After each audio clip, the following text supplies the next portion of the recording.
तो भैया कुछ सुना, कांग्रेस को 3 राज्यों में बहुत ही करारी हार मिली है। लल्लन भैया वो तो मैंने कल ही सुन लिया था, जब खेतों से सांड भगा के आ रहा था। वैसे लल्लन भैया आइए देखते हैं दो मुहा विश्लेषण। ये तब का विश्लेषण है जब बीजेपी चुनाव हार जाए। देखेगा, घबराना नहीं।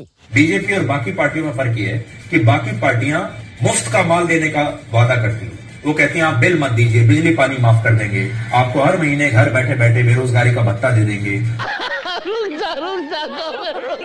और ये ऐप का विश्लेषण है जब बीजेपी चुनाव जीत जाए। कैमरा महाशय इस ओर कर दो कैमरे को। तीसरा, महिला फैक्टर, जिसमें मध्य प्रदेश की लाडली बहना योजना को गेम चेंजर माना गया, जिसके तहत मध्य प्रदेश में 1,30,00,000 महिलाओं को हर महीने 1,250 रुपए की आर्थिक मदद मिल रही है। इस पेशे को भड़वागिरी कहते हैं। और अभी तो रुको, क्लाइमैक्स अभी बाकी है। बीजेपी की जीत हुई मान लीजिए ना। नहीं, बीजेपी जीती है। बीजेपी को तो साधुवाद, इनकी तो आप आज की डेट में नरेंद्र क्या पनौती वाला वार उल्टा पड़ गया। मान लीजिए पनौती कर रहे थे आप, पनौती साबित हुए मोदी, क्या बताइए। तो भैया देखा, मीडिया वाले आज भी बीच बीच में पनौती कहकर मजा लूट लेते हैं। क्योंकि लल्लन भैया इस बार बीजेपी की बम्पर जीत हुई है, इसीलिए अभी कुछ दिनों तक मीडिया वाले पनौती बोल सकते हैं, जुमलेबाज बोल सकते हैं, फेंकू बोल सकते हैं।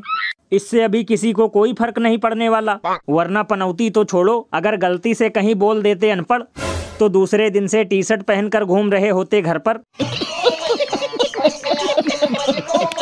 और भैया सबसे कमाल की बात तो ये है कि इस बम्पर जीत की खुशी बीजेपी नेताओं से ज्यादा तो गुल्लू तिहाड़ी, चमन चुसांत और गेंडा को है। तो होता रहता है।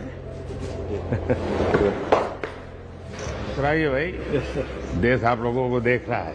वाह क्या सीन है। लल्लन भैया ये लोग सबसे ज्यादा खुश इसलिए हैं क्योंकि एक बार फिर से इन लोगों का बिस्कुट का बंदोबस्त हो गया है। लेकिन अगर यही रिजल्ट कहीं कर्नाटक चुनाव की तरह होता तो अब तक ये लोग स्टूडियो में लेकर बैठ गए होते लोटा और 3-4 दिनों तक नागिन डांस करते। कोई मुफ्त की रेवड़ी बताता, कोई इसमें जिहाद घुसाता।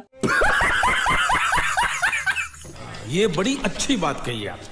वैसे भैया एक बात समझ में नहीं आया, जैसे ही कोई जुमला पार्टी वालों से महंगाई, बेरोजगारी और कानून व्यवस्था की बात करता था, वैसे ही ये लोग खिसक लेते थे। फिर लोगों ने इन्हें वोट किस मुद्दे पर दिया होगा?